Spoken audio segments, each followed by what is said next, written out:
E nós não passamos a mão na cabeça de ninguém. Eu sou favorável à tortura, tu sabe disso. Eu sei o que é passar fome. Imagine that Lula could send me to puta que pariu. In October 2009, the historian Luis Felipe de Alencastro wrote that it was a risk for Dilma Rousseff to have Michel Temer as her vice president. Temer embodies the gargantuan appetite of his pork-barreling Brazilian Democratic Movement Party. It would be, as Alencastro asserted, the marriage between someone who had never had a single vote in her life with a professional politician who handles the congressional machine better than anyone. Criticized by the left for forming an alliance with Temer and his party, Lula said at the time that, in Brazil, Jesus would have to make a coalition with Judas if he wanted to govern. Almost 9 years later, we can't think of a more appropriate way to describe Rousseff's political marriage to Temer.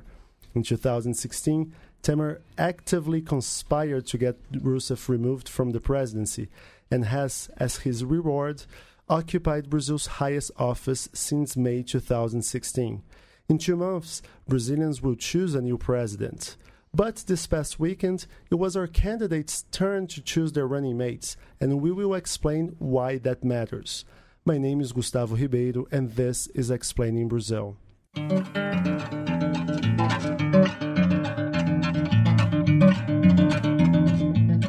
Over the next 10 weeks, Explaining Brazil will focus on the upcoming election. Each week, we will discuss a relevant topic to help you understand what will be the most uncertain race in Brazilian democratic history. And each week, I'll be joined by Diogo Rodrigues, staff writer at the Brazilian Report. Hello, Diogo. Nice to have you here. How are you doing? I'm doing very well. Thank you for having me. Diogo, voters don't care much about who are the vice presidential nominees in an election, but history shows us that they should, right?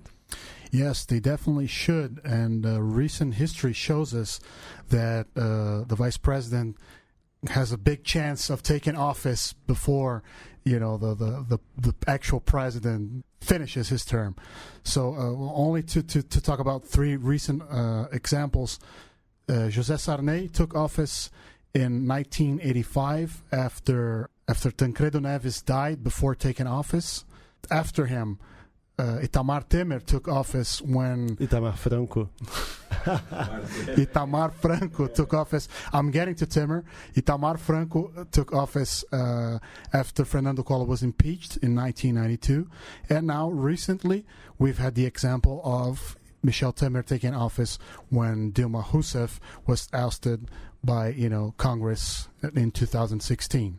And it's funny because in Brazil, unlike other countries, the vice president doesn't have a specific role. It's just a stand-in, just in case kind of guy. Because in the U.S., they preside over Senate, and here they don't have a specific role. But out of the 37 presidents in Brazil so far, 8 of them took the job after being elected vice president. So, like you said, you mentioned 3 since 85, but almost 1/4 of every Brazilian president was a vice president. Yes, and recently the slot of vice president, which recently has been on the same ballot as the president. In the 60s, it wasn't like that before. In the last period of democracy before the dictatorship, they were voted separately. It's unbelievable, but it's true. And now it's being used as something to be negotiated. This slot is used to, make a coalition. So that's why this position is very important and very dangerous at the same time. For this election, so what do the coalitions we have in 2018 tell us? Which kind of vice presidential nominees did the candidates get this time around? Well, the only candidate who managed to have let's say, strong coalition was Geraldo Alckmin. He managed to strike a deal with the Centrão, the centrist parties that dominate Congress, and he chose the Senator Ana Amélia from Rio Grande do Sul, a very conservative senator, and that shows us that he's trying to steal votes from Jair Bolsonaro and Álvaro Dias, which is another candidate from a small party, Podemos, that has the potential to steal some of the votes Alckmin might have in center-right. You mentioned Alckmin was the only one who did a true coalition, and for me, most of the other candidates, their choices reflect much more of a lack of option than anything else. Because if you take Jair Bolsonaro, the far-right candidate, he actually managed to get someone who is another version of himself, a former military officer who is supportive of the military dictatorship. So you don't gain anything else right there. You have Marina Silva, who is an environmentalist candidate who got another environmentalist. So I don't know who she's reaching out to get right there. But like you said, Alckmin did get someone different because he's not pulling very well among women, and he's losing votes in the south of Brazil. And Ana Amélia, she comes from Rio Grande do Sul, so maybe she will help him with that. She's connected to landowners and rural producers. So yes, and finally Lula, out of the main running teams, Lula chose Fernando Haddad as his running mate, who is also from the PT, is his disciple, so is someone who will probably represent him if he's not able to run for president. And then he'll have Manuela Dávila, which is from the Communist Party, which is a historical PT ally. So it's another pure breed combination like the other ones we mentioned. And there's also Ciro Gomes, which he chose Senator Cátia Abreu, that also belongs to the PDT, his party. She has a different. She's more like Ana Amélia. She's connected to the landowners, to the agribusiness, but she belongs to Ciro's party. He has not managed to find someone that can bring him more votes, or someone who can, present something different, bring something different to his candidacy. Also, with a caveat, because Ana Amélia, she's well liked among landowners, and she's appreciated among conservative circles. But Cátia Abreu, for listeners who don't get a little lost with all those names, Cátia Abreu is a senator that is connected to landowners. She was president of a lobbying group for the agricultural sector. But then she strained away, and she became a fervent supporter of Dilma Rousseff during the impeachment crisis. So now she's in a very awkward position because she's not very well liked among the left because she's close to landowners, but she's not anymore very well liked among the right because she got closer to Dilma, right? Yes, that's true. And Gustavo, who would you say won the vice presidential nomination race so far? I think Alckmin has the best, has put the best team together. I mean, we're trying to, it's a prediction here, but yeah, it looks like he has more options at least. Yes, exactly.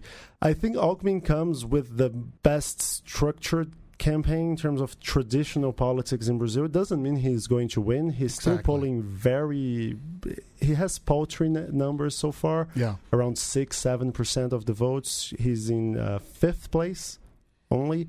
But we will have the campaign on TV and radio starting on August 31st. So before that, it's kind of difficult to find out if his strategy to do politics as usual is going to work out. An interesting choice for me, even if I just said that it's more of the same, is Jair Bolsonaro's choice for vice president, because he got an army general who's even more radical than he is, who proposed last year that the military make an intervention and grab power to solve Brazilians' political problems, and who just 24 hours after being named vice president made a really racist remark against indigenous and black communities. So if Jair Bolsonaro is impeached, this guy takes over. And it has been reported that the Bolsonaro campaign thought that, okay, let's get someone that people will really not want to see running the country, so he will be safe. So no one will think of impeaching him. Will even think about that? Exactly. Let's find out. But that seems like a good strategy to me. Yes. You mentioned Lula.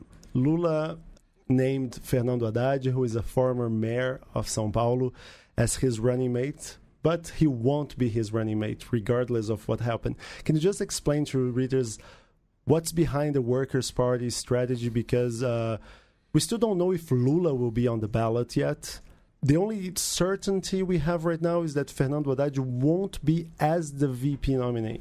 Yes, they hope that the hypothesis that Lula cannot run, that the Superior Electoral Court rules that Lula is unable to be on the ballot because he was convicted in Operation Car Wash. They hope that Fernando Haddad will be able to get a certain percentage of his votes as, the one who's anointed by Lula, the nominated one, the one that Lula wants to be the president of Brazil. I think it's the strategy that they're trying to devise right now. And Fernando Haddad has been a mayor of São Paulo, minister of education. He was responsible for ProUni, one of the major educational programs in the higher level that Lula has as his triumph, as something that he did. A student loan program who put millions of people exactly in college. Many people who couldn't afford to be in college, they had subsidies to study in private schools, private colleges. And I think that's what they're trying to do here. They are trying to put Haddad as, someone who will receive those votes, who will be anointed by Lula, and then in the event of former President Lula not being able to run, he will be, his representative as a president. You mentioned former President Lula, who is the leader in all polls, but we don't know if he will run for office. There's a big controversy right now because he has been convicted for corruption and money laundering. According to Brazil's legislation, he is ineligible for office. He's in jail. So there are many doubts around Lula's name. Will he be able to campaign from prison? And will he be able to be on the ballot at all? Yeah, we don't know that. It's something that we'll have to wait and see. We don't know if he's going to campaign. Probably not. Judging from what the Brazilian judges have decided so far, he will not be able to record videos, to participate in debates, or do anything other than writing letters from prison. So it's unlikely that he will be active in the campaign. And we don't know who will be on the Workers' Party's ticket. The only thing we know right now is that Fernando Haddad, who is currently the vice presidential nominee, who is a former mayor of São Paulo, a former minister of education, he won't be the VP nominee because the deal between the Workers' Party and the Communist Party is that the communist candidate, Manuela Dávila, will be the vice presidential nominee regardless of who is the real candidate. If it's Lula and Manuela. If Lula gets barred, then it's Haddad and Manuela. If you're having a hard time following this, it's because it's really complicated. We're taping this podcast on Tuesday, August the 7th. In 2 days, so Thursday, August the 9th, we're going to have the first presidential debate of this campaign. And like you said, Lula is barred from debates because he's in prison. Meanwhile, Haddad and Manuela Dávila are set to do a streaming video, a Facebook Live, to talk with their voters about their issues while the other candidates are debating. Do you think they're going to reach out to voters that are not already on their side by doing that? Because I believe the average voter is going to be tuned into the debate, not watching a live streaming broadcast with only one side of the election.